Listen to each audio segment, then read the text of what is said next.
Awesome. Well, welcome everyone. It's great to see you all. A smaller group today, which I like, and it's great to see some familiar faces and some new faces. And welcome to Ananda. Really glad that you're here, and we'll do intros in a minute.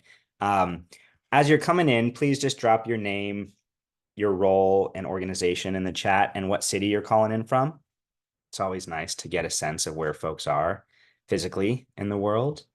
Um, and then as you're doing that, as I've done in the past several for the past year or so, just take a moment of silence for the violence and lost lives in the global wars going on right now.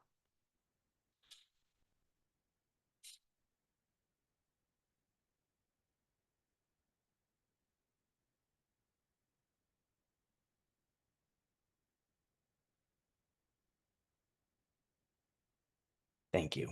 I know it's heavy times, and so it's really nice to be together in community and just take some deep breaths together. Um, as I was gonna say, we do live in heavy times, and it is times like these that I really appreciate being in community with you all, virtual and in real life. For those who don't know me, my name is Seth Linden. I'm the founder and principal of Gather Consulting. I'm a philanthropy advisor and a nonprofit leadership consultant. I serve on two boards, the Jewish Studio Project, which cultivates our inherent creativity, and Jewish Long Beach, which is a combination Federation Foundation, JCC. I'm the father of two boys, a husband, a friend, and a community member. And again, for those who are new to BoardTalk, BoardTalk is a space to share ideas and resources around nonprofit governance and to connect with and learn from other board members, CEOs, consultants, and nonprofit leaders. We've been doing this since COVID and then relaunched after October 7th. And I believe, and I think many of us here believe, that boards can be a beacon of community, and they are a learning and leadership cohort, and they are a staple of democracy. And yet far too many boards fall short of these goals. I believe boards have a responsibility to step up now, as always, because we need them now more than ever. I finally just want to say, this is all about education and advocacy for effective governance, good decision making, and inspiring leadership models, practices, and values. While there are many other conversations we can have, that's the focus of today. And again, we're lucky to have Ananda Valenzuela with us. Thank you again for being here. Before we do intros, what I've done in the past, what for those of you who have been here, this is familiar, is just break out quickly into like 5-minute pairs just to connect with someone. You're gonna just introduce yourself, and there's really no prompt other than these two questions. How are you doing as a human? And how are you doing as a nonprofit leader? So I'm going to randomly break folks out into what I think will be 6 rooms. Okay. Take 5 minutes and then we'll come on back. That sound good? All right. See you soon.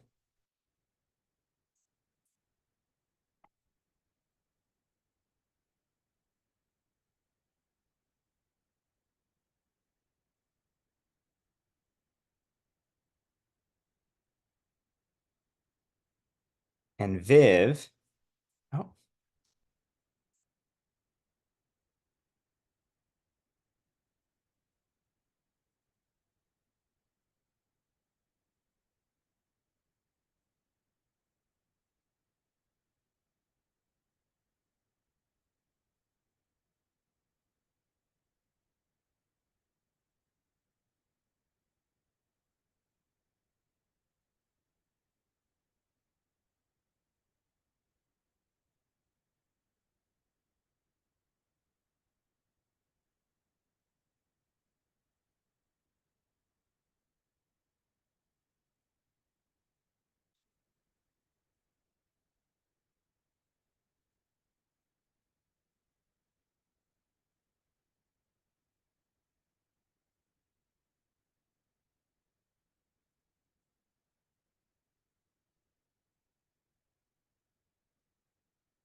this again. Cool. I've always loved those. Someone did that on a call when COVID started just to check in with like random strangers. And it was a really nice opportunity to like get out of my professional head and just connect as another human being. So, all right, Ananda, hello. So excited that you have chosen to join us today and carved out some time and space to share your wisdom. Just going to give a quick bio or quick context just for folks to know. You and I met relatively recently. I heard you give a talk through Nonprofit Quarterly, NPQ, around alternative governance practices. I was immediately hitched, and I've since just been a big fan of you and your work around board governance and liberatory leadership. As you can see from Ananda's bio, she is many things, including an interim executive director and a liberatory leadership consultant. So we are very lucky and honored to be in conversation and community with you today. So welcome. For the rest, again, just the flow of the next 45 minutes, I'm going to ask Ananda a few questions. We're going to engage in conversation for 20 or 30 minutes, and then open it up to the Zoom room. If you have questions along the way, feel free to place them in the chat. And I'm really excited to say that I think, Ananda, you're the first guest that brought slides. So I'm really excited to have some visuals to go along with the history and the ideas that you are here to share. So again, just gratitude in advance for sharing your wisdom, compassion, and vision around the history and context of boards for us. So let's start by, would you start by just sharing a little bit about the history of boards and governance? Definitely. And thanks so much for having me. It's really sweet to be in this space with you all. So I love starting a little bit with the history, and I know it's a bit of a nerdy thing to do, but I think it's really grounding because, right, we don't know history, we're doomed to repeat it, all of that. So bear with me. Just 3 slides. It's going to be short and sweet and hopefully useful to y'all. So I don't know if anyone's ever heard of the Statute of Charitable Uses. No, normally we really haven't. So this is back in England. So let's go back to the 1500s during the reign of King Henry VIII. He was really worried because the Catholic Church and some aristocrats had a lot of wealth and power, and it was threatening to him as the king, right? So he put into place the rule against perpetuities, which said a person's control over their property must cease within 21 years of that person's death, right? This forced property to change hands, and when the property changes hands, the king can tax it, and thus, pull a little bit of that wealth towards him. Now, fast forward into the 1600s, the reign of Queen Elizabeth I. She had a problem. Too many impoverished citizens, folks suffering. And she had a choice in that moment, right, about how, as a head of state, to tend to these impoverished citizens. She could have fundamentally changed the systems of wealth distribution. She could have built a strong social safety net. She didn't do any of that. She enacted the Statute of Charitable Uses in 1601, which said, hey, wealthy people, if you use your money for good, you don't have to follow the rule against perpetuities. Your power and control of your money can go on into eternity forever. You no longer have to pass on that wealth to someone else. You can deem how the money gets spent forever, right? And so this is an incentive to do good with people's money while avoiding paying taxes. And this format, we just brought it right over from England, like so many other things. It may sound familiar because that's how our whole tax system works. And we made this choice, consciously or not, to follow this English model of expecting the wealthy to provide for our social safety net, right? The nonprofit sector. So that brings us to the United States. In the US, our first big nonprofits were universities. And when universities first started out, they were kind of like self-managed. The professors, the teachers were the ones kind of governing their own institutions. And there was this big turning point in US history in 1819, this legal case, because the New Hampshire legislature, right, so government body was like, this Dartmouth is really like getting to decide the frameworks that our leadership uses, the way they look at the world, their thinking. This is really powerful to shape the leadership of our nation. This shouldn't be in the hands of the university. This should be in the hands of government. So they started a lawsuit and lost. the courts decided that Dartmouth was an independent entity. This really cemented in the concept of corporate personhood, which these days we have seen create some other issues in Supreme Court cases. And to this day, this particular legal case really shaped the concept of the third sector, right? That nonprofits are independent from government, separate from government. And instead of kind of government accountability, kind of other forms of accountability, nonprofits are really just accountable to their boards, and boards aren't really accountable to anyone, right? Like that's sort of where things end, is that the board is the checks and balance, and that's about as far as we go. So after that legal case, what happened in the US is that statistically, most folks on boards were businessmen. And this again started with universities as the first big nonprofits. Rich alumni wanted more power over how their institutions were run. And so they came onto boards and used it as a way to exert a lot more control and power. And so I start with this history because I think it's really important for us to break out of these kind of boxes or conceptions of how we think that boards have to be and recognize that there was actually this long history that got us there. And I will squeak in just one more slide because I love that, critiques of all of this are not new. So this is way, way back 100 years ago. This Norwegian American economist and sociologist was like, wait a second, what's going on here? We have these businessmen governing our boards. They don't have a background in academia and education. And so they're over here saying that they know all the answers to something that is not within their realm of knowledge. Why are we doing this? What is going on? And it's funny because you could probably take this exact same quote and attribute to someone today, 100 years later, right? So we're still struggling with some of these same questions and tensions because we've inherited this history, this legacy coming all the way back from England that has shaped how we think about boards today. So that's a little bit of history. Thanks, Ananda. No, that's great. Great context setting. Um, Bring us to the current now. You do a lot of work with boards, for boards, on boards, as an interim ED, as a consultant. Can you just talk about what your work has been like over the past year or so, for you, for your clients, for your boards? Yeah, I work with a kind of a variety of clients all across the US, a lot of really amazing things. And I'd say trends wise, one, so many incredible, passionate people who want so badly to change things, right? Like there is no limit of passion and skills and talent. I know all you all in the room are part of that, right? Like it's a beautiful thing that we are trying so hard to change these unjust systems. And just the degree of sort of burnout and stretch and people beating up on themselves and being like, why can't I solve these problems?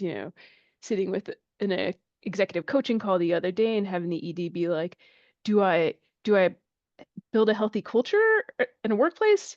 Or do I actually achieve financial sustainability, right? And to feel stuck, like having to choose between one and the other because we're stuck within these larger systems where we ask our leaders to do impossible things, right? So I see that every day in my consulting practice of leaders in these impossible situations because systemically they're not set up for success. They're being asked to do twice as many things as they could possibly do.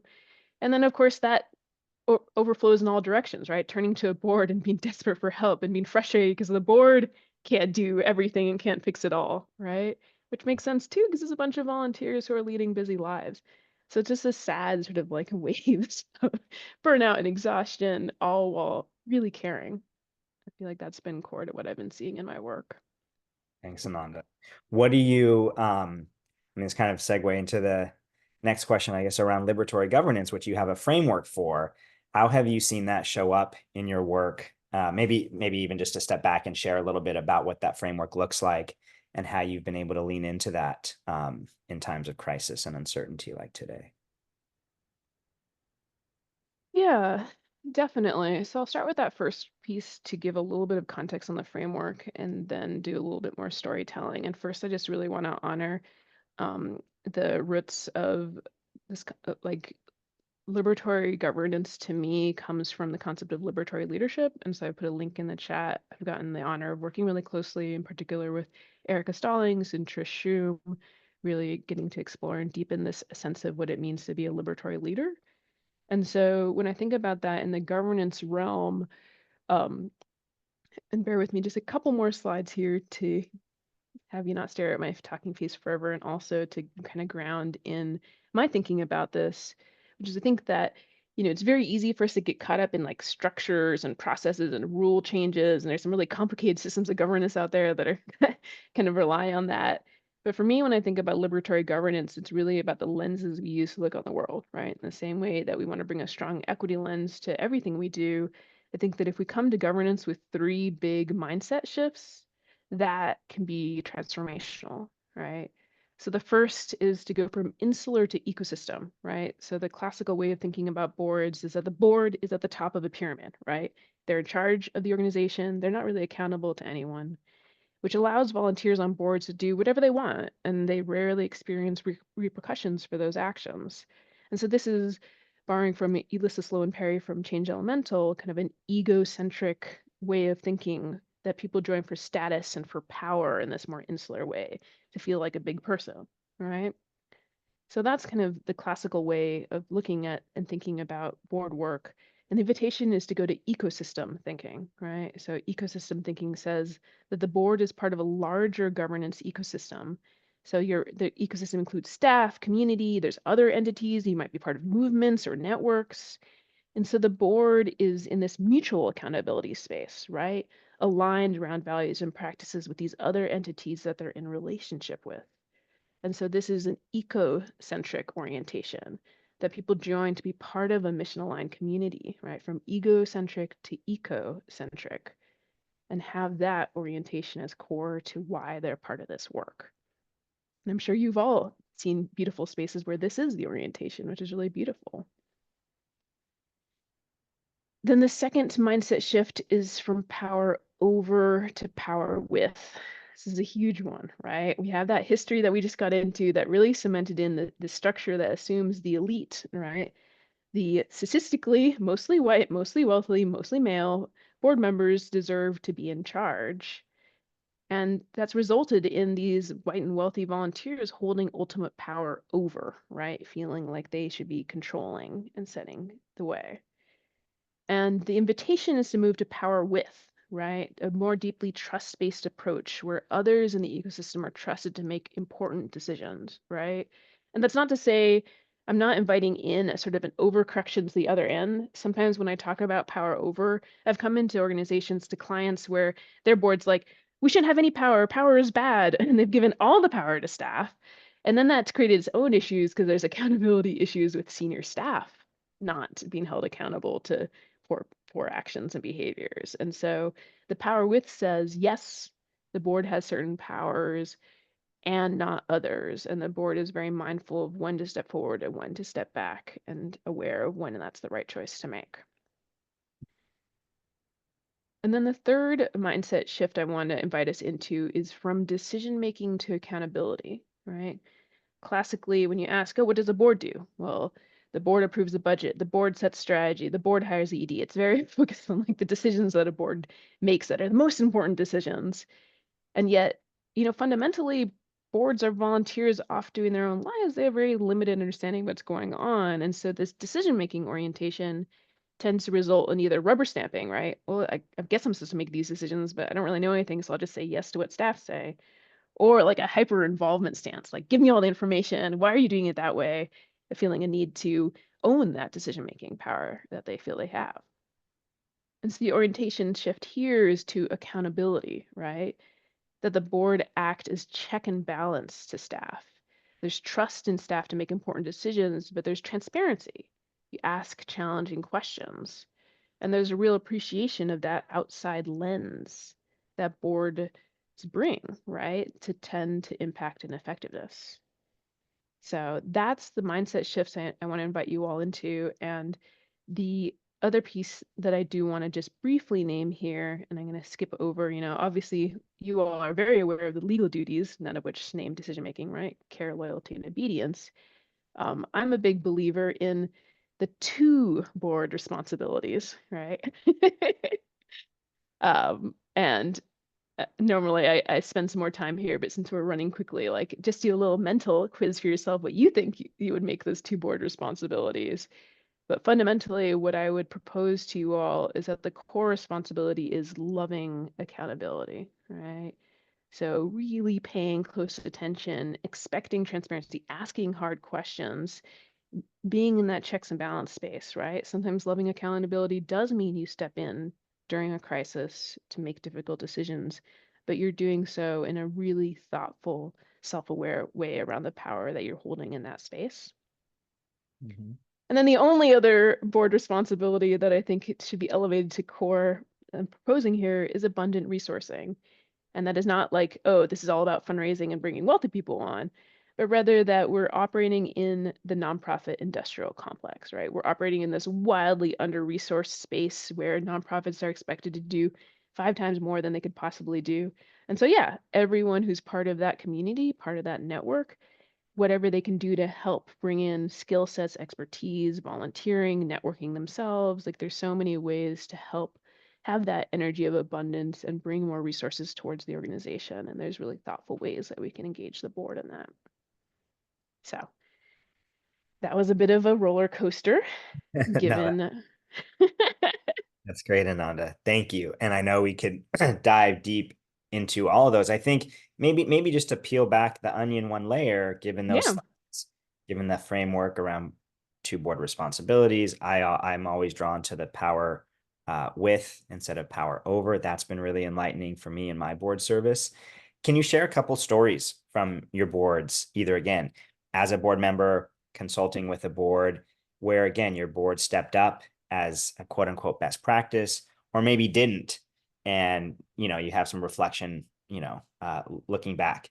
Feel free not to use names or organizations, but I think hearing real stories that you've experienced could really help this group. Yeah, definitely. So, two brief stories I'll share. So, one great example, right? I served on a board where they're going through leadership transition, facing all the classical questions, and they did a really brave and beautiful thing. They knew that I do a lot of organizational transition consulting work, right? Helping organizations think about structure and power. They asked me to provide to resource them by actually coming in as a pro bono consultant and running my process, my workshop with their whole team, right? And like, what a brave thing, because my process involves like anonymous surveying of all staff and asking really hard questions and is it opens up the entirety of all the mess of the internal organization to me, a board member, right? But they did it because they were in this orientation of power with. They trusted me to come deeply into the organization, but not overstep my bounds.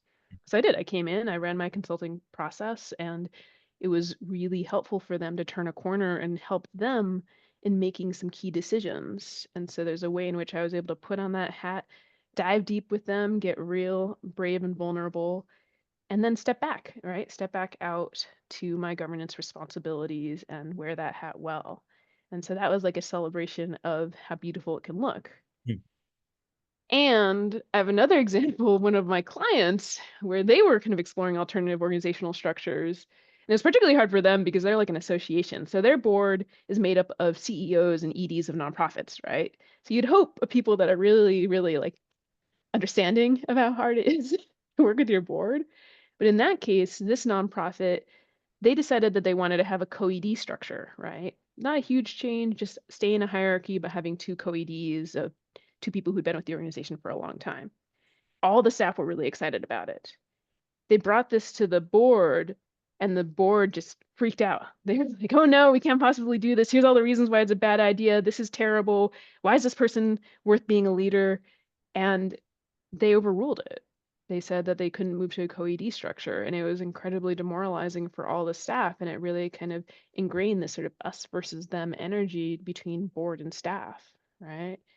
And there's a lot of mistakes in that. Obviously, there were some opportunities to bring the board into the process earlier on, and these board members really fell in this power over stance, right? They're like, we're in control, and we decided this is bad. There wasn't actually a space for dialogue and co-creation there. And that was really hard to see. Thanks, Ananda. Yeah, the co-creation I think is so important, and yeah, I think beautiful, again, a beautiful way for boards and staff to work together. Let's end. I have plenty more questions. I'm going to ask one more and then open it up to folks here. Blue sky thinking. A couple folks were actually in a gathering I got to lead a few months ago about alternative governance practices, right? If you could just start from scratch, what would that look like? You spend a lot of your time, again, running organizations, even an interim basis, and working with boards. It's beautiful framework. If you could start from scratch and play in the sandbox, what would an ideal board look like, feel like? Yeah. So I'm gonna come at this from a right turn direction. I'm gonna come back, I promise, to the board itself. Yeah, But go I for actually it. want to step back because when I start thinking blue sky about boards, what I actually start with is thinking about abolition versus reform. Mhm. And in this case, what I mean by that is with the nonprofit sector as a whole, right? Given all that history, I'm a big both and person, abolition and reform, right? And so from an abolition side, when I think about blue sky thinking, I personally have arrived at the conclusion that I don't think that the nonprofit sector is going to solve our problems. It's not going to heal institutional oppression. It's not going to fix these unjust systems. I think that a healthy government with a real social safety net, like we saw just a tiny bit of during the pandemic, right? When folks were getting direct checks and support and child hunger was halved, like those are the kinds of outcomes that no nonprofit has ever gotten close to doing because it's an entirely different scale of support that we can provide. So from an abolition perspective, blue sky would be all of these direct service like bandages over our lacking social safety net. They would be government services. We wouldn't have to have boards at all of those entities. And we'd still have a nonprofit sector, but it would be like this generative, sweet, creative space of like a lot of kitchen table nonprofits and groups of people that just want to get together and do something cool. And, in that space, the blue sky of a board would be like, well, if it's just the five of us, we don't really need like a whole nother entity that we engage with. Like we can govern ourselves as five people and do great stuff, right? Mhm. And so the blue sky would really be dependent on the scale of the organization and what their needs are for the kinds of checks and balances we talked about. And there would not be this 501c3 C4 split. There'd be all these ways in which the way we operated was really oriented towards a more just and equitable society. So that's the abolition orientation. I think with reform, the blue sky looks a lot like kind of the frameworks that I was offering earlier. Like, how can we do better within our current reality until we have a more equitable future? Awesome. Thank you, Ananda. I want to pause my questions and just open it up to the space here to folks around the table. I know we have EDs, we have funders, we have board members, professional leaders. Feel free to take yourself off mute, ask Ananda a question, or drop a question in the chat.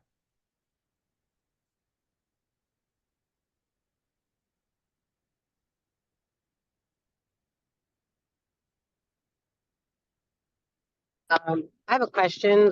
This is Caitlin. Thanks, Kate. Hi, Ananda. It's good to see you again. Yeah. Um, And can as you you just know, I work introduce with, yourself, Caitlin? Yeah, sorry.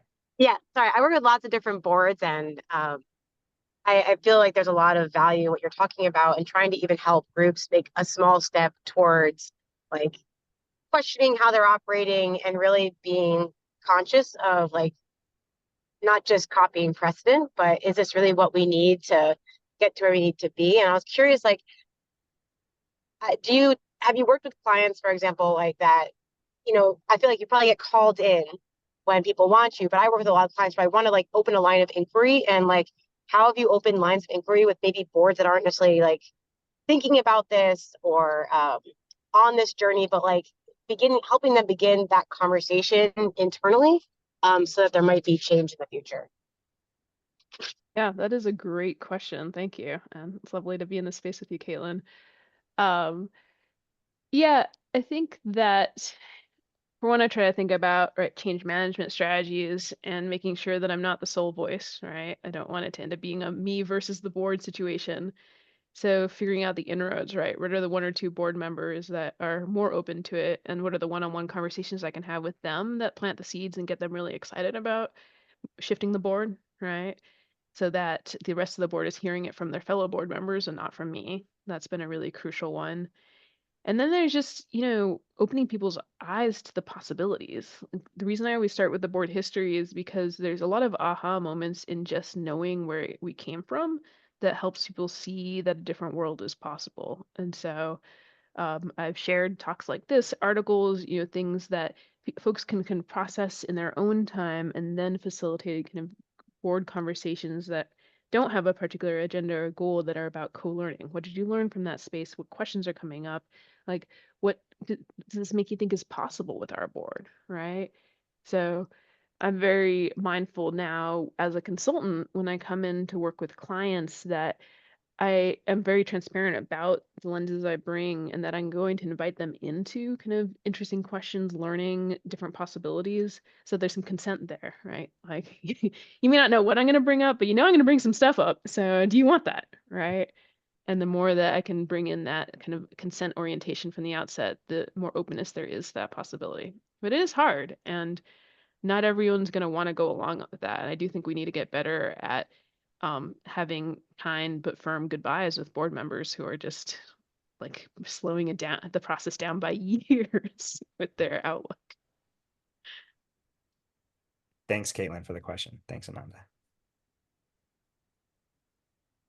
Can Kim? I jump in? Yeah, because that conversation is prompting for me, like, context matters. And when we have so many organizations that don't have working practices around diversity, equity, and inclusion, or even a value for that, how do you then even get them to, like, what's the next point if you're trying to get to liberation? I mean, liberatory, can you even talk about liberatory leadership if you haven't had some of those other conversations?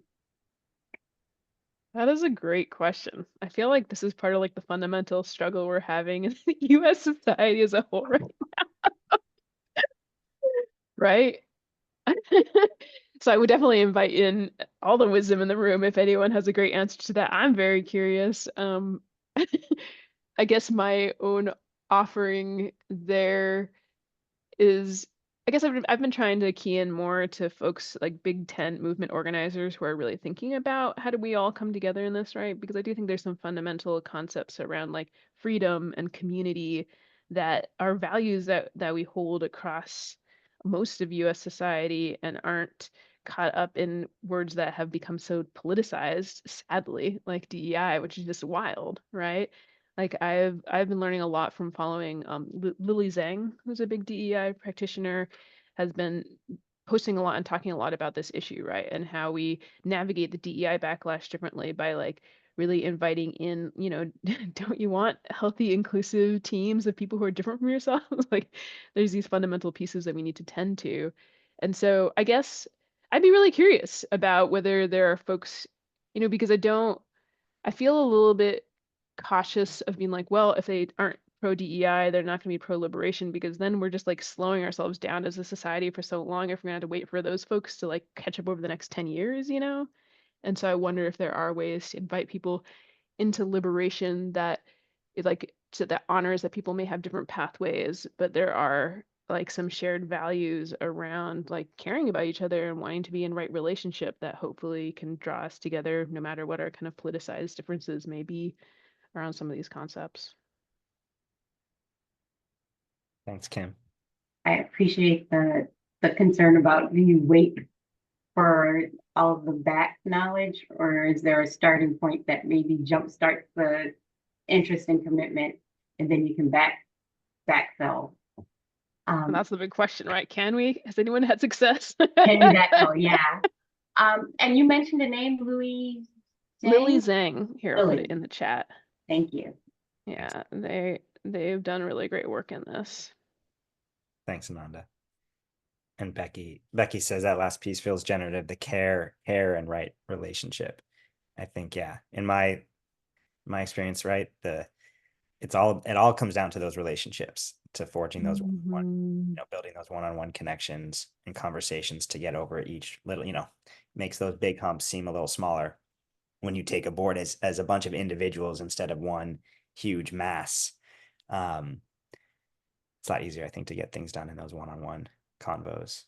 Yeah, Well, and I mean, I do want to balance that, right? Because it's like the one-on-one matters, but then we have these burnt out, overloaded EDs who can't possibly hold all those relationships, right? So Mm. this comes back to the nonprofit industrial complex and how do we kind of like right size expectations, like having smaller boards and things like that, where it's actually realistic to hold all those one-on-one relationships because we're asking so much of our EDs.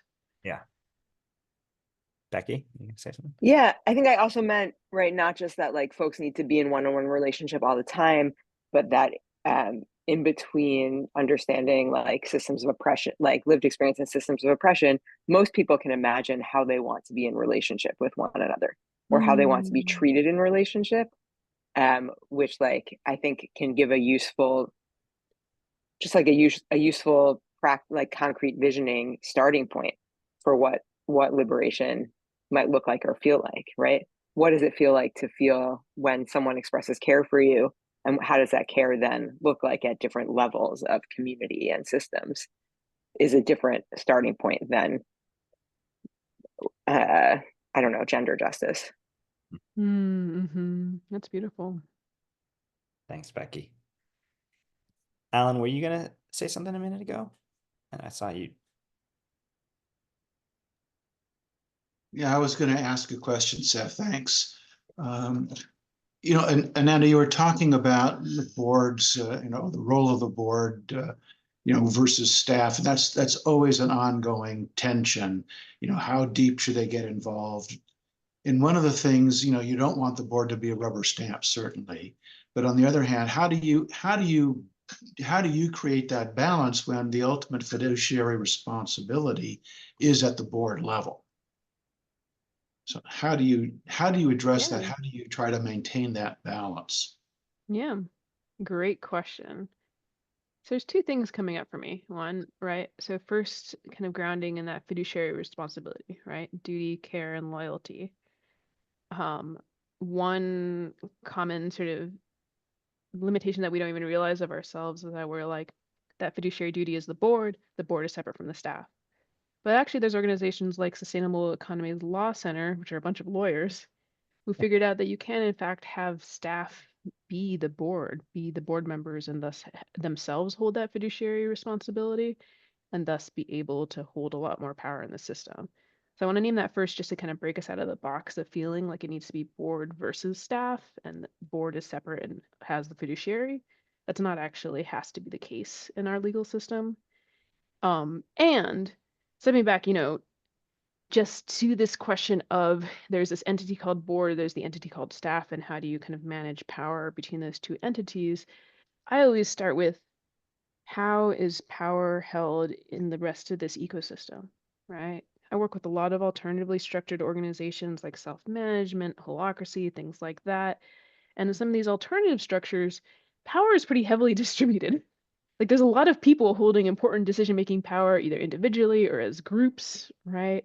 So there's already a lot of checks and balances in the system around decision-making.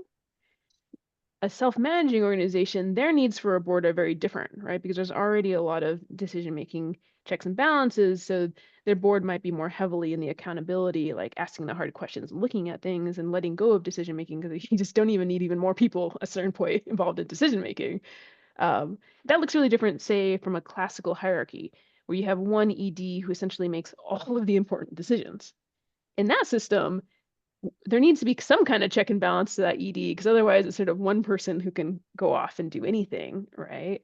And so in a system like that, yeah, I do think that a board needs to have more decision-making power and to be able to offset and be involved in a different kind of way to balance out the power of that ED. So I guess my short answer there is right, that there's not one way, but rather a real thoughtfulness around that ecosystem lens. Because in another iteration, if your organization is like a smaller one that's part of some larger network or movement, they may not even have that much decision-making power on strategy because the movement or the network is setting strategy and direction, right? And so their needs for a board's involvement in decision-making is different again, right? So that feels really key to me in thinking about that question. Thank you. Thanks, Alan.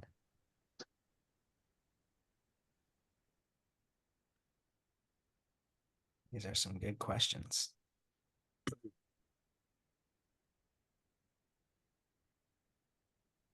I'll throw out one more while folks are thinking. We got about 10 more minutes, so maybe time for one or two more. The one question that came up on previous board talks, and again in similar boards, I sit on Becky and I sit on a board together as well.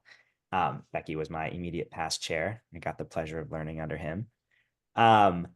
When do you align versus inform your board around certain things, around crisis and opportunity? I think in a lot of the work I do, and again, the boards we sit on, and just hearing from other EDs and boards, right? There's there's the ED saying, we're going to do this, we're just letting you know, versus we need to get on the same page, or how can we get on the same page before we make X decision, putting out a statement, creating a new program, whatever it is. Do you have thoughts on alignment versus informing? Yeah, it's a great question. Obviously, it's another one of those like so situation dependent, but I will note, I don't know if folks are familiar with the concept of the advice process of decision making. Is that familiar at all, folks? I'll drop something in the chat about it. But essentially, the advice process in its core is very simple. The idea is that before you make a decision, you should talk to the people who are heavily impacted by that decision and people who can help you make a better decision, right? And then you make the decision. So it feels very, very simple on its head. But what I love about the advice process is there's a fundamentally kind of collaborative dialogical aspect to that. It's not, oh, I have to go to this other person and we're going to make a group decision. But it is like, I have to go talk to this other person because they're impacted by it and I should care what they think, right? And there's something about the advice process that I think both centers a sense of self-responsibility, right? I am holding this decision. I am responsible for it. I've got to take it seriously and get information that helps me make a really great decision and take responsibility if it goes poorly, while not having it mean this one person is just going to run off on their own and make decisions without talking to anyone. It kind of breaks us out of this binary thinking of like one person decides, group decides, and instead invites in this third path of I as one person will decide, but not until I've collaboratively engaged with folks that this is important to.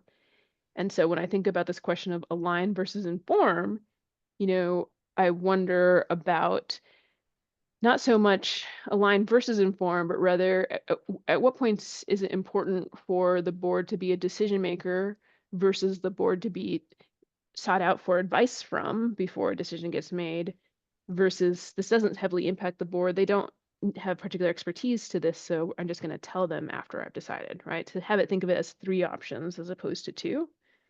And so that I find really helpful, right? Because I think sometimes what I've seen in sort of high stakes situations is the ED getting mad at the board because the ED is like, this is my realm, it's a management decision.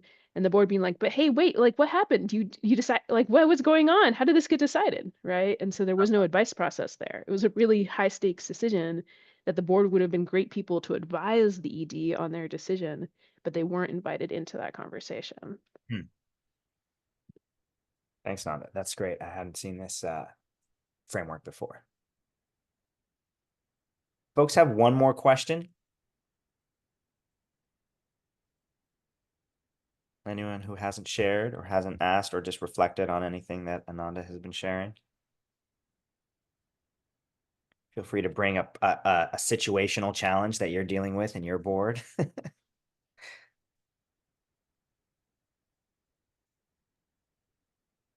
I have a question, but it's not about it. It's more about the reference to a more inclusive organizational structures.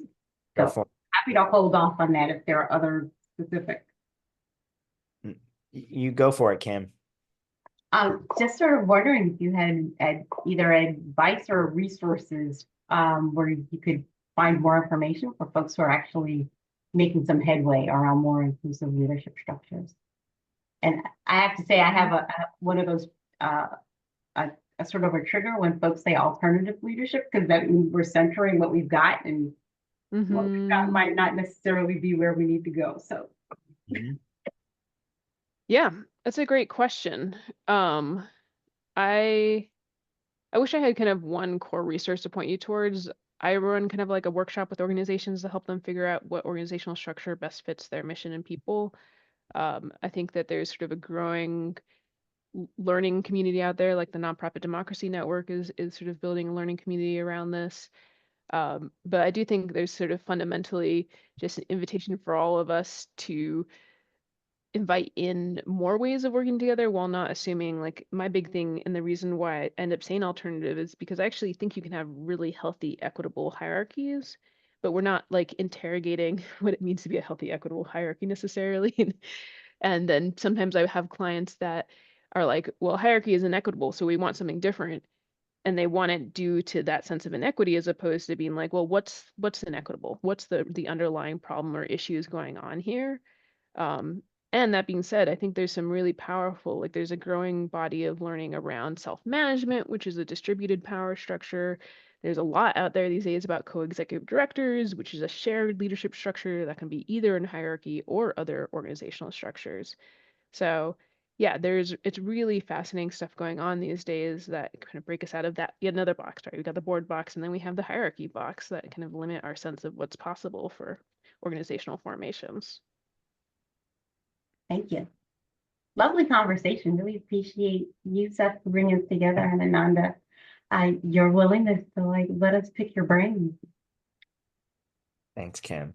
Yeah, Ananda, thank you for resourcing us generously with links and frameworks and ideas. I hope we can share your email with folks after if folks want to reach out and continue the conversation.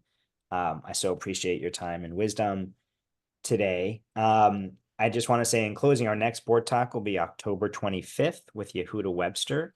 He'll be talking about the Musar, or the Jewish ethics of governance. And in closing, it really resonates, this idea of moving to a power with rather than a power over. I encourage us to show up and slow down, check in with your CEO and your board colleagues, continue building community and building those relationships. As we know, impact moves at the speed of trust, and be safe and sound. And I hope you all have a restful week and weekend. Well, thank you. Thanks so much.